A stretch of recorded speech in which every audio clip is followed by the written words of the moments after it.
बीमारियों के इलाज में होने वाले खर्च का बड़ा हिस्सा दवाइयों का होता है। हमारी टीम की एक सदस्य ने आमतौर पर काम आने वाली कुछ दवाइयों का एक प्रिस्क्रिप्शन डॉक्टर से लिया। फिर उन्होंने ये दवाइयाँ बाजार में एक केमिस्ट की दुकान से खरीदी। कितना? 2151। और यही दवाइयाँ उन्होंने जेनेरिक मेडिसिन्स की दुकान से भी ली। कितना हुआ इसका? 354। दवाइयों की कीमत में जमीन आसमान का फर्क दिखाई दिया। राजस्थान में कम कीमत में मिलने वाली इन जेनेरिक दवाइयों की शुरुआत की चित्तौड़ के पूर्व कलेक्टर डॉक्टर समित शर्मा ने।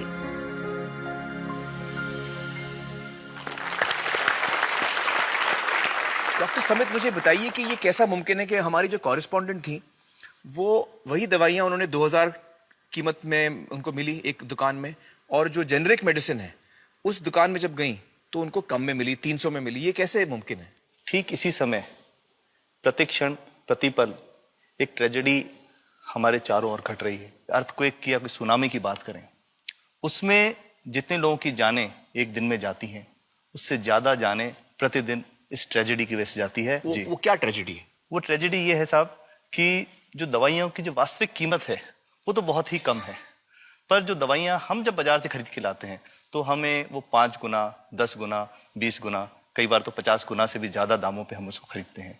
जैसे हम भारत में अगर देखें कि 40 करोड़ से ज्यादा लोग ऐसे हैं जो अपने लिए 2 वक्त की रोटी नहीं जुटा पाते, तो क्या वो उस दवा को खरीद सकते हैं? बहुत सारे लोगों को इस वजह से दवाई नहीं मिल रही। यस, WHO कहता है कि स्वतंत्रता के 65 वर्ष पश्चात आज भी 65% of the Indian population lacks regular access to essential medicine. जो मेन दवाई है, जो आवश्यक दवाइयां हैं, वो उन तक नहीं पहुंच पाती रकम की वजह से। मुझे बताइए कि ये जो जेनेरिक मेडिसिन जो हम कहते हैं, अभी ये अंग्रेजी का शब्द है, इसको हिंदी में कैसे समझाएं? मैं आपको बहुत सरल भाषा में बताता हूँ। हाँ। तो ये जेनेरिक नाम जो दवा का जो मूल सॉल्ट है, जो इसके अंदर जो दवा है उसका नाम है, केमिकल नाम, उसका केमिकल नाम है। अब जैसे और उदाहरण अगर सरल करके बताएं इसको, तो जैसे ये लड़की दुबली पतली सी नजर आती है, तो मैं अगर डॉक्टर हूं हाँ। तो मैं इसको ये कहूं 1 गिलास दूध सुबह 1 गिलास शाम को पिया कर। पर चिकित्सा के व्यवसाय में दुर्भाग्य से हमारे देश में ऐसा नहीं हो रहा। हम ये नहीं कहते कि आप भैंस का दूध लेके आइए, हम कहते हैं कि वो रामू की भैंस का दूध लेके आना। यही ब्रांडिंग है। ये जब उसकी दुकान पे जाती है वो कहता है 500 रुपए लीटर है, लेना है कि नहीं लेना। तो जो 30 रुपए की चीज है वो 500 रुपए में मिलती है। तो अगर मैं डायबिटीज की दवा ले रहा हूँ और अगर मैं ब्रांडेड दवा लेता हूँ तो मुझे कितने की पड़ेगी? जैसे एक 117 रुपए में भी है, 117 रुपए में मिलती है। अब और अगर वही चीज हम उसके जेनेरिक मेडिसिन के नाम से लें तो वो कितने की बनती है? वो मात्र 1 रुपए 95 पैसे में 10 गोली मिलती है।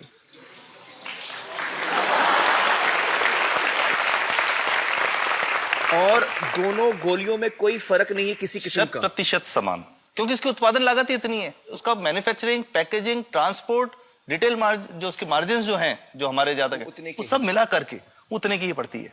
कुछ कैंसर के मैं आपको उदाहरण दूंगा, उसमें एक ही दवा जो ब्लड कैंसर के काम में आती है, बाजार में 1.25 लाख रुपए का एक पैकेट मिलता है। 1.25 लाख का एक पैकेट जो 1 महीने चलता है। और जेनरिक में वही दवा जेनरिक में अलग अलग कंपनीज जो बनाती हैं, एक 10,200 में बेचती है, एक 8,800 में बेचती है और एक 6,500 में बेचती है। मतलब ये आपका ये कहना है कि आपके ये प्रयास से इतने कम में राजस्थान में पब्लिक को, आवाम को ये दवाएं पहुंचा रहे हैं आप इस वक्त? जी, क्या बात है।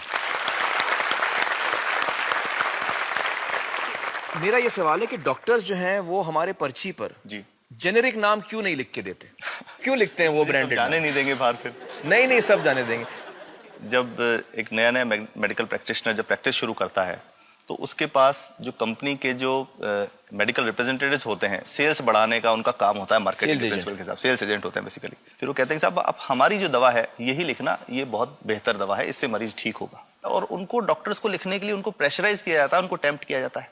तो ये इसमें बहुत बड़ा कारण है जो दवा की कीमत को उसकी वास्तविक कीमत से 5, 10 गुना, 20 गुना तक बढ़ा देता है। एक बहुत बड़ा कारण है, क्योंकि हमारे पास जब हम टेंडर करते हैं तो बहुत सारे कंपनी वाले आते हैं, जो भारत की जो सबसे बेहतर कंपनियां, जिसके भी नाम वो रेपुटेड कंपनियां जिनके नाम आप ले सकते हैं, वो सभी हमें वो उसको जो 70 रुपए की है उसको 2 रुपए में, 5 रुपए में दे रही है। 30 रुपए की दवा 2 रुपए में दे रही है। इतना ज्यादा फर्क।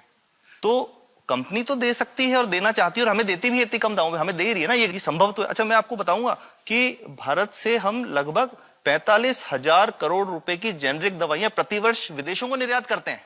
आप भेजते हैं दुनिया भर में जेनरिक, ये जो सस्ती दवाएं हैं आप विश्व भर में भेजते हैं, विश्व भर में हमारे लोगों को नहीं मिल रही। हमारे देश में महंगी है, हमारे देश में महंगी है, और अगर ऐसा है तो हमें कोई ईस्ट इंडिया कंपनी की जरूरत नहीं, हम वापस उसी दिशा में जा रहे हैं।